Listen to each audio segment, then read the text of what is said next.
Good afternoon.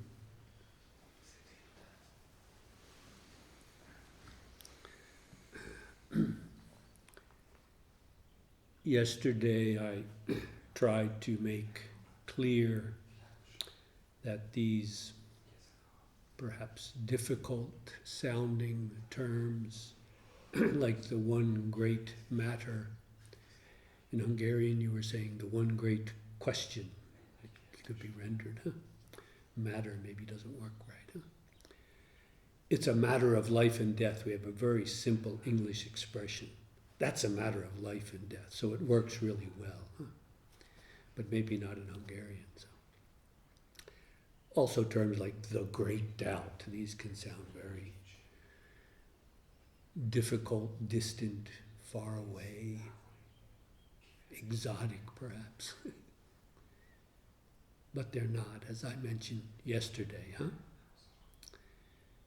Anyone, and I trust this includes all of us,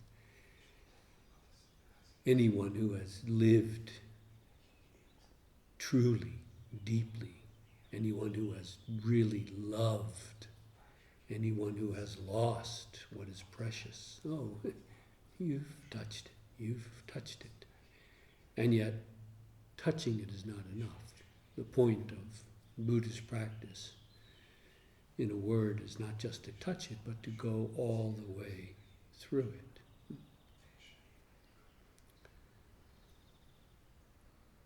There are literally 10,000 quotes I could give as evidence of this, because, as I said yesterday, we are not talking about some pop, Zen, New Age religion nonsense. We're talking about the font, the foundation of human civilization, the great religious and spiritual traditions, as well as the art, the culture, the poetry, the great literature that has emerged from there. So much of it is clearly colored by this very fact. Look at the great poetry. Look at the great literature. So much of it is touching this. To give one example, quote, these questions, he used the Hungarian, these questions are the simplest in the world.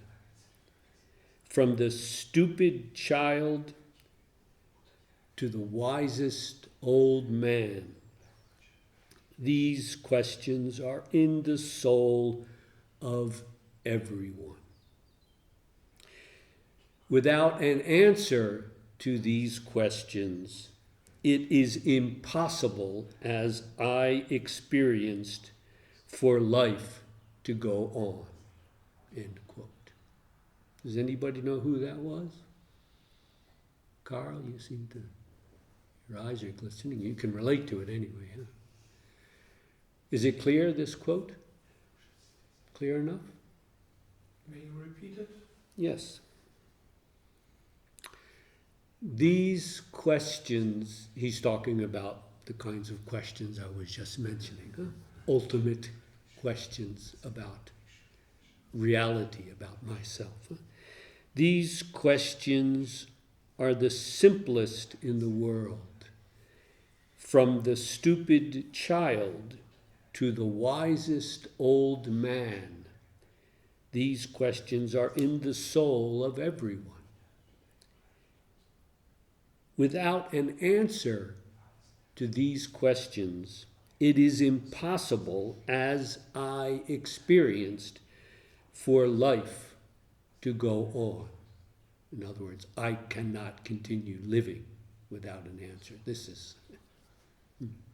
Who was that? Does anybody know? Meister Eckhart, maybe? No, that's not Meister Eckhart, no. Meister Eckhart, no. He wouldn't speak that way.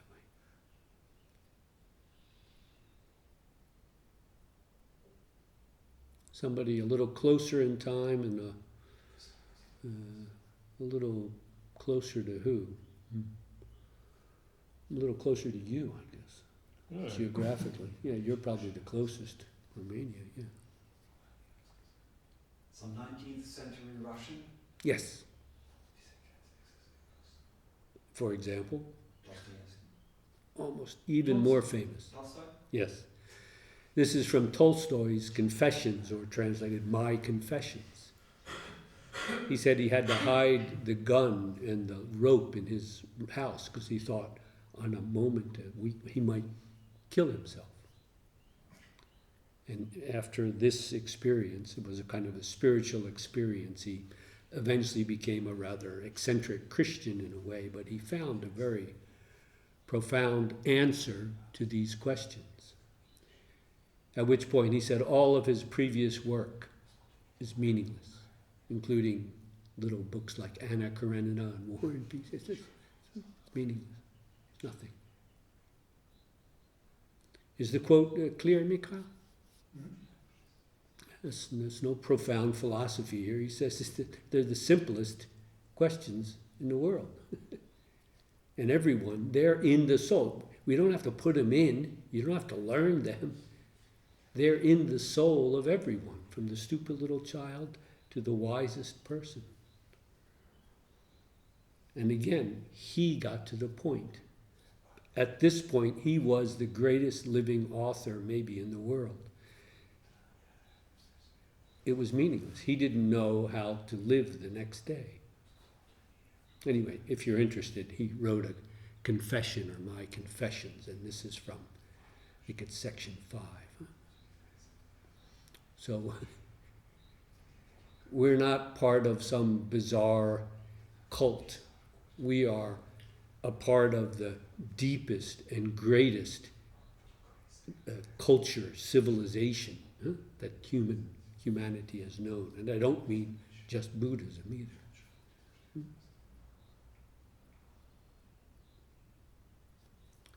Savor that fact.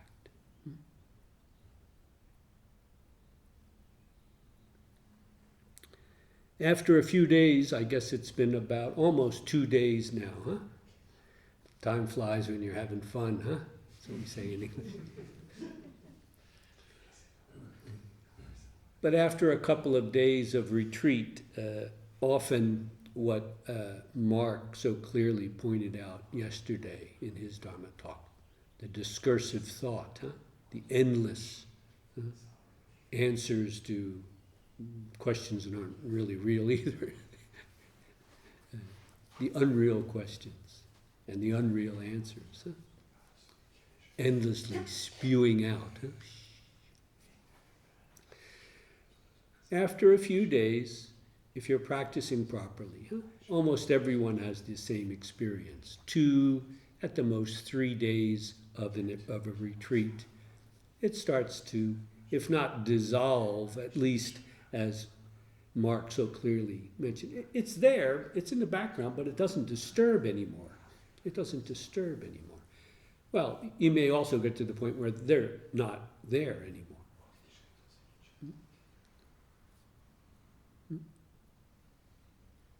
And this can be very, very inspiring, very, very encouraging. Oh my goodness, it's like 1,000 times the energy right there at your disposal. It's not dispersed in 100 different directions, pulling you here, pushing you there. It's like gravity, like a magnet pulling you in right here. All of that energy. It's clear. All of you have enough energy to do the work. But it's all over the place. But if you were to bring that energy that you actually have together into one, it's the simplest thing in the world. But if it's dispersed, it seems impossible, doesn't it? Yes, well, in a way it is impossible then. But that very same mind, that very same energy, when it's unified, It can't help but happen. It just takes a matter of time, that's all. That's why a retreat is as long as it is. That's why we allow the practice to continue. Why the jiki just rings the bell once to begin and once to end zazen. We're not stopping the practice. We're giving a break so you can go to the bathroom, take a walk, whatever. But the practice, the fundamental practice, must become constant. And so, very much of what we do in a retreat, the schedule, the way we walk, the way we sit, the way we hold our hands, and so on, it's all to support us in bringing that energy all into one, naturally, not forcing it. When you really get there, you see what's unnatural is the dispersing, thinking about 5 things at once. That's not natural. It can't be. It's also not healthy. But allowing the mind to find its own rhythm and then to allow it to go where it needs to go. It knows where to go. When you pour water, it doesn't go up, it goes down, yes. If you drop an apple, it goes down. Well, it's the same thing here. Undisturbed, it knows where to go. Let it go.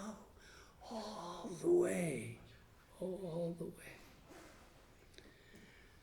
Again, after a few days of retreat, and I trust most of you are experiencing this.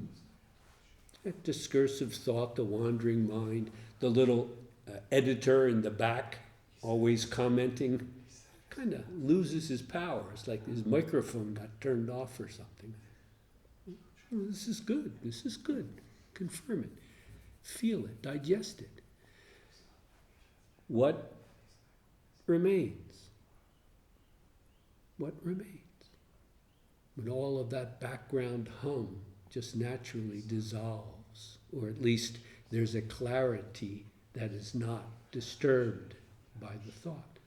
What remains?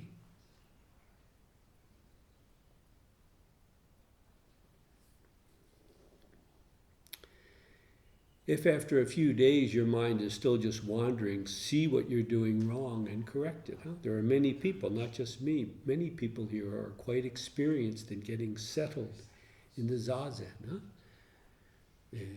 If it's fundamental, you can ask them to come to one-on-one with you. Otherwise, during a break, you can quietly go aside so as not to disturb the others and ask them. But within a few days, about now, you should be experiencing for yourself what that is for those thoughts, the discursive mind constantly comparing and judging. It just kind of dissolves. If you stop feeding it, this will happen. If you feed it, it will continue on and on and on and on. You already know this because you've done it 10,000 times. But you also know, if you've done a retreat before, simply by turning that focus, here, not even, I won't say inside as opposed to outside, no, here. Before you have divided it into inside and outside. This. What is most immediate and direct. There's nothing up in the clouds about this at all. All of those discursive thoughts, that's up in the clouds. Face it, look at it. It's pointless. You've done it 1,000 times and it leads nowhere, but you don't know what else to do. So, zazen. Everything that we're doing with the body, the breath, and the mind is to help us, stop escaping, that's all. Not escape. So that for once we can really see what this is. This. And when you really see it through, you don't go chasing after anything again. face it, you're running, seeking something because you don't see what's here. If you did, you wouldn't be running around. Thus, the great practice, it's not the only practice there is, but it's a great one. Zazen, seated Zen. Fully there without seeking a thing, without running away from a thing.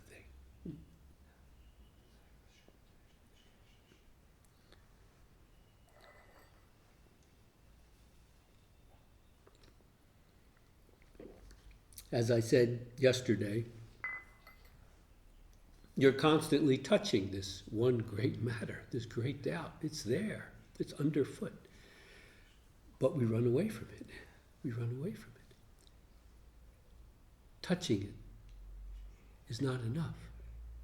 In the same way, letting go of your thoughts, as Mark so clearly expressed yesterday in his Dharma talk, is very valuable. In a way, it's very difficult to begin practice if you don't get over that hump, so to speak. And perhaps the second problem is what Per mentioned today, pain. And then what happens with your body wrestling with the pain that comes up? Well, we've already dealt with those two issues. But with thought, what can happen is as you get free of the discursive thought, you stop and you dwell in that. It's quite natural because it's very, very freeing. Yeah? It's very energizing. Your mind is not dispersed. It's just fully right there with the bird chirping, or even perhaps the pain in the knee, but it's not such a problem anymore. There's a joy that often wells up naturally in us at that point. But it's essential then not to get stuck there and just dwell in no thought. This is constantly criticized in the Zen tradition for good reason. Why? Take a look. Take a look. When discursive mind has really dissolved, or at least is not a problem anymore, what remains? What remains? You don't have to go digging up past traumas or anything like that. Right here, right now, without one thought, good. What remains? Don't just sit there and bliss out on your no thought, because it'll stop after a while. Thoughts will come back, and then you'll probably try to get back to that state, and you'll just be stuck in discursive thought again. To be free of discursive thought is really valuable, but face it, it's just the surface. It's just the surface. When you really are free of that, you can open up, for example, to emotional turmoil, feelings that you may not have dealt with yet. And they're subject to the same duality as thought. We want to have pleasant feelings. We don't want to have unpleasant feelings. It's just as divided there.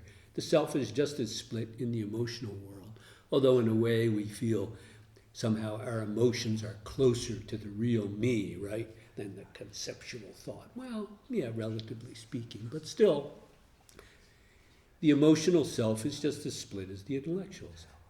It's clear? It's clear. Huh? I would even go so far as to say the will is just as split as well. The will is nothing but the self opposing itself and trying to push, willfully trying to do. It's not bad or wrong, depending on the situation. Without some willpower, you wouldn't be here. You had to leave your home, make arrangements, do all kinds of things. That requires thought, requires feelings as well, and it requires willpower. You wouldn't be here without that. It's clear, huh? But in the depths of the practice, you need to let that discursive thought go. You don't need it now. What to do next? Look on the schedule, that's all. There's a bed to sleep in. There's food to eat. Done. Taken care of. You can let discursive thought go for the next couple of days. You have that luxury. But then open up. What remains? Is there emotional turmoil that needs to be opened up to? We're not here to do psychodrama. But if there's something there that is preventing you from giving all of yourself to the practice, open up to it and see what it is. Finally, you will arrive at what in good German philosophy is spoken of as the will. Intellect, emotion, will. For example, the very will to be. Do you understand? The will to exist, to be. And again, is it bad? Neither good nor bad. We can will to be a good parent, to be a better person. Is that bad? No, it's not bad at all. But again, in the depths of our practice, we have to let go even of that. The very will to be something, to be anything, even to be Zenistic nothing. Until you let go of that, you're like a cat chasing its tail. Again, free of thought, nice. Don't stop there. What remains? Finally, you'll get to the very will to be, the will to be enlightened, to be awakened. Isn't that what we're doing here? And that must be undone too. As long as you still have that urge, do you understand? A very deep desire. Often it's not even fully conscious. We call it an urge. I just had the urge to go for a drink with my friends. The very urge to be. Until that's undone, you're a victim of yourself. Face it. That's the difficulty of the practice. But once you get to the bottom, to the very will to be anything, when that is undone, that's what Buddhism calls awakening. What Gautama Buddha called arriving at the point where the great I or I am conceit, you understand conceit? A pride, self-pride. Where the great I am conceit is done with. This, he says, is happiness supreme. I would translate, this is true contentment. True contentment. In life, in living, the problems of the world, truly content. In dying, truly content. But as long as that I am conceit, and it's not just a conceit, it's a very deep urge that we're often not conscious of. It is driving us to do some things that we really regret. Does anybody not know what I'm talking about here? Hello? Until that is undone, you will chase your own tail. And then say, oh, the practice is so difficult. No, it's not. It's chasing your own tail that's tiring. That's not practice at all. Open up. When discursive thought has become undone, good. Now, continue right on through. What remains?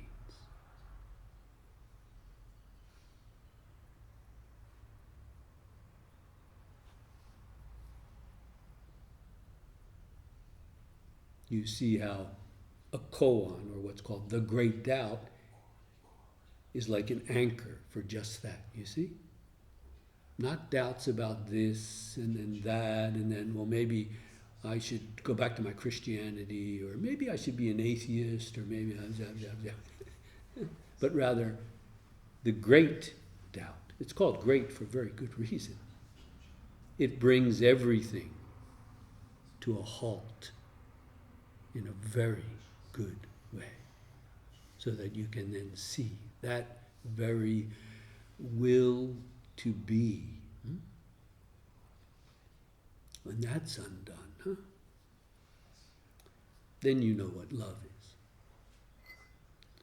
Does anyone have a question or concern from out of the practice?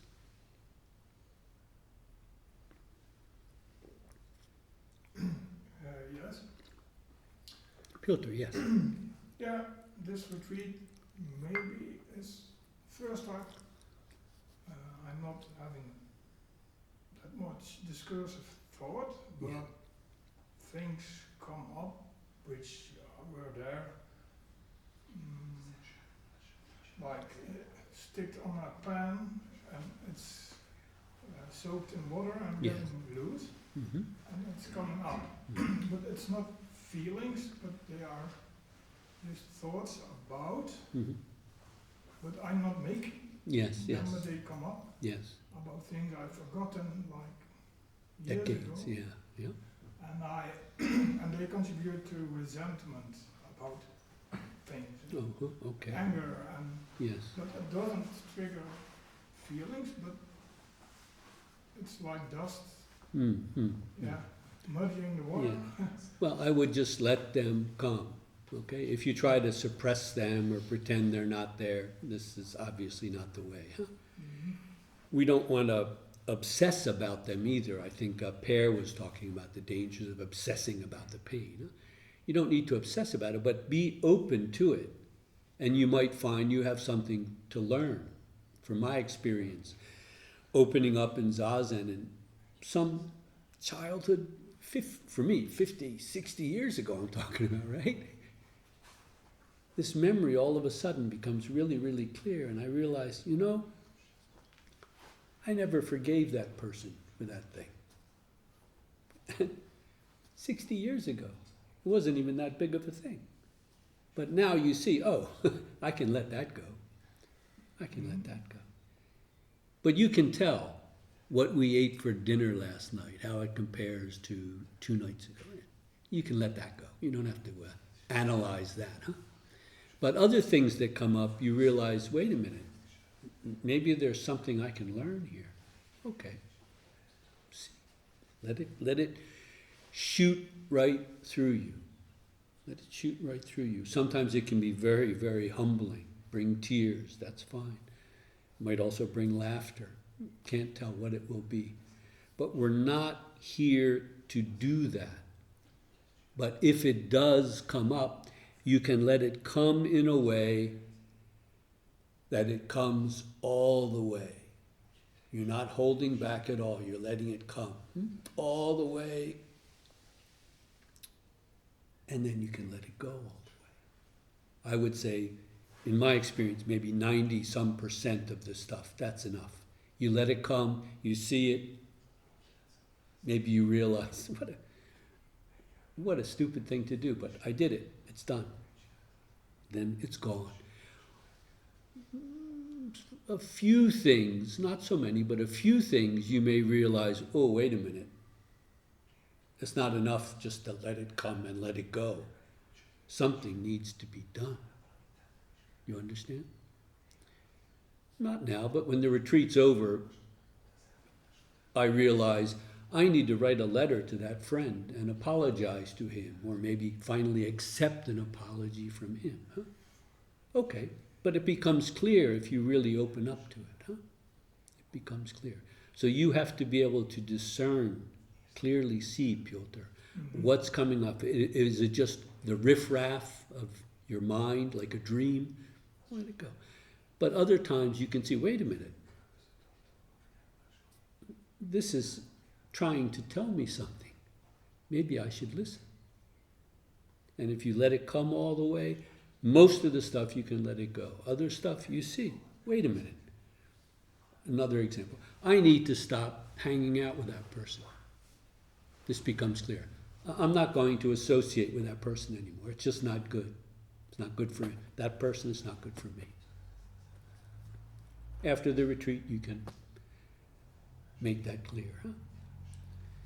Again, that's not what we are here for. Yeah, But It if, happens, if yeah. it's there, yeah, okay. yeah. But deal with it in a way that you can then let it go and get down to what finally remains. Okay?